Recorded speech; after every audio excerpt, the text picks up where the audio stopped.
Hello everyone, Kelvin Wise, welcome to the Fortune Bad Gaming Decisions, where we have another Wise review today. As always, don't forget to comment, like, and subscribe, and stay tuned for my Wise review, where we'll be doing the PlayStation Plus Essential Game of the Month, or 1 of the 3 games of the month, Hot Wheels Unleashed.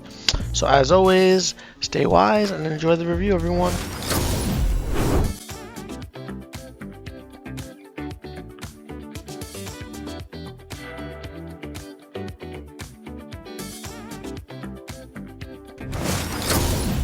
So I'm not a big fan of this part, but pretty much the game has loot boxes. It is what it is. Obviously, you have to play the game a lot, unlock all the coins to get the loot boxes, to buy the loot boxes, or you can win races to get loot boxes. So pretty much not a big fan of the loot box mechanic, but it is pretty cool to open it up. At one point I did like loot boxes, and now it's just... So remember that as you grind in this game, because it is going to be a grind, that if you want better cars, odds of you getting them are rather slim to none, because you got to open up these loot boxes, and then you're not guaranteed to get what you want. And they're not even specific loot boxes, it's just plain old loot box. I don't even know if there's like there's probably an amount you can open, but here's some of me opening some of the loot boxes the game gives me, trying to figure out what's going on. And then I was looking here, and then you could spend your coins and buy an exact car you want that's in the shop for the next however many hours. So now I bet you're wondering, Kel the Wise, how's the game handle running speed wise? Well, as you can see, there's giant things that are on a track that can stick you. You're a little small car, or your Hot Wheels track, so that's pretty cool. Handles good depending on the car you got. Like the car I have right here isn't good at braking, so I can't drift corners, but other cars can drift corners.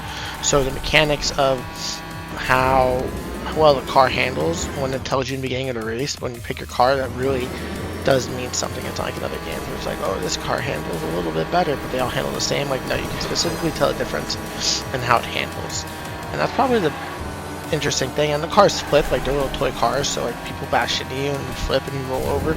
Right now this is the very first race of the game, so I'm just racing against AI bots. I put it on medium AI, and medium AI was actually rather challenging. I found myself at the bottom of the pack and really trying to like work my way through it to get to the front of the pack.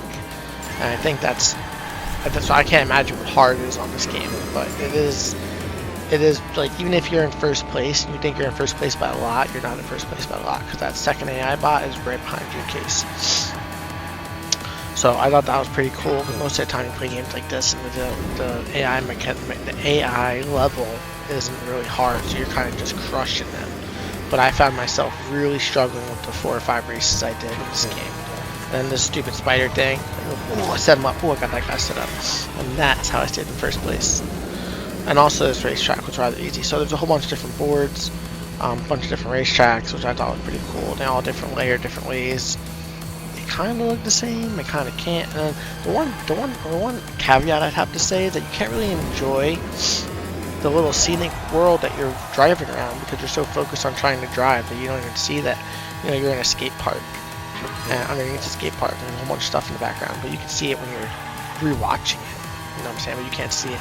Like in the heat of the moment, you don't see it as good. So I mean, it is what it is. But overall, I think the gameplay mechanics of the game are fun, and there's enough to keep you busy, at least race-wise.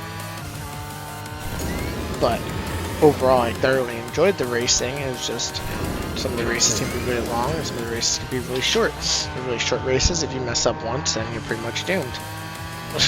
Just learn that the hard way. And then the AI competition is actually really good. It makes you actually really like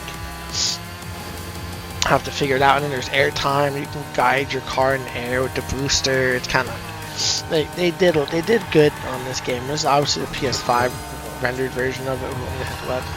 Oh, he messed me. So this is the PS5 version, so it's a little bit better looking compared to other versions. But I mean, nonetheless, it still looks like a beautiful game. Cars handle well. There's a bunch of different cars in it, so if you don't like little race speed cars or fast cars, you can get cars that handle better in turns and braking and speed. And you can also upgrade your cars that you've unlocked. And every time you win, every race has a thing where you get a loot box or gold. Pretty cut and dry, right? Now, we have there's a thing called the basement in the game where you get to customize your pretty much your living quarters, and I thought that was pretty cool. And there's so many aesthetics for it. Just thought I'd show a quick glimpse of it so you guys can know the grind to collect all this stuff is going to be real, but you're going to be able to have a dope room, right? Or rooms. Now, here's all the cars that I unlocked initially in the game. So you get like 5 cars, pretty much. So there's a whole bunch more, but as you can see, you got to do loot boxes to get them. So I'm pretty bummed about that. Now the map is huge. All those little dots are races. Now this is just the first map, right? Then they have 3 DLCs, which I would never buy, but the 3 DLCs are nonetheless there. So the map's pretty big. And then everyone wants to know, right? Multiplayer. Does it work? Yes, it does for the time being. Because people are playing the game because it's a PlayStation Plus game, which means people are going to be online. So I tried online, so you guys didn't have to go through the struggle of figuring it out. You get to vote for a course. I thought that was pretty cool. So I voted for the Batman course, and it shows you what the course looks like when you're running it. It shows you the level, it shows you what kind of course it is, and you run it. So I personally voted for Batman. Right? This is what got me peaked. We didn't win Batman. Instead, we did this weird track thing on track whatever the middle one is at 3 right now. Now it's 4. So when it's a draw, it like flip-flops and picks that one. So we ended up doing this stupid track room, and the person that made the track is Car Trick Track 23, right? So I'm thinking it's like any other multiplayer. It's gonna go in here and race all these people, right? Highly wrong. This one was a completion map. So you had to do a certain, whoever did the most percentage of the track wins. So I was literally just driving around like, oh yeah, I'm racing this guy. Not realizing that there's a percentage meter on the top. So I'm just racing, I don't know where to go, and I hit this cool loop. Ooh, that was sweet. Ooh, this was the air I'm talking about. See, I'm hitting way good air time. Oof, oof. And all of a sudden I'm at 70% of the track. Like all of a sudden I just did 70% of the track. I was like, what's going on? As a player, I had no idea what was going on. I was expecting a typical race, and all of a sudden it wasn't seconds. See, I got way too much air in this one. You get so much air. And then I don't make the landing. Ooh, car got destroyed. But that's pretty much what it is. It's just a fun. Multiplayer was fun, except I wish I would have just did a normal race and raced against people, because instead I was just playing on this playground open track. I mean, that might be for some people, but it just wasn't for me. So keep a mental note out for that. If you pick a race that isn't an infinity loop, that you're going to be pretty much beat up. Right? So just keep that in mind, as always. I play these games so you guys don't have to, and make the mistakes so you don't have to. So you guys can just enjoy and not have to suffer like I did in my Fortress of Bad Gaming Decisions collection. Because this was hard to do, because you have to race for, I don't know how long the race even was, but I'm trying to just get 100% complete, because now I'm down 1 second. Then all of a sudden, this is the part that got me. This is like an infinity loop that I could never get out of, because I couldn't get to the top of the racetrack, because I kept getting too much air. And see, now this is going the wrong way. So now I'm like, what the heck? And I'm still at 80% of the racetrack race, but now I'm in 3rd place. And then there's 27 seconds left of the race, right? I was like, what's going on?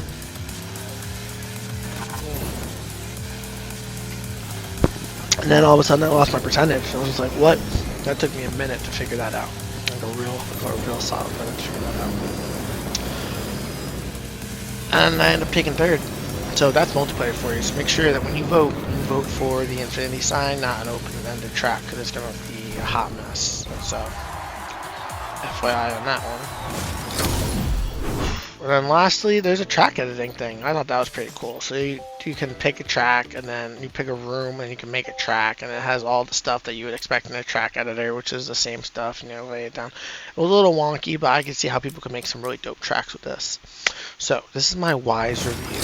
As always, everyone, do not forget to comment, like, subscribe, and hit the ring bell so you can see. I release videos every day around 9 a.m. and sometimes 3 p.m. on Thursday, Friday. And I stream on either Twitch or YouTube Live Wednesday, Thursday, Friday from 10 a.m. to 12 p.m. and maybe that'll be growing. So as always, stay wise, everyone.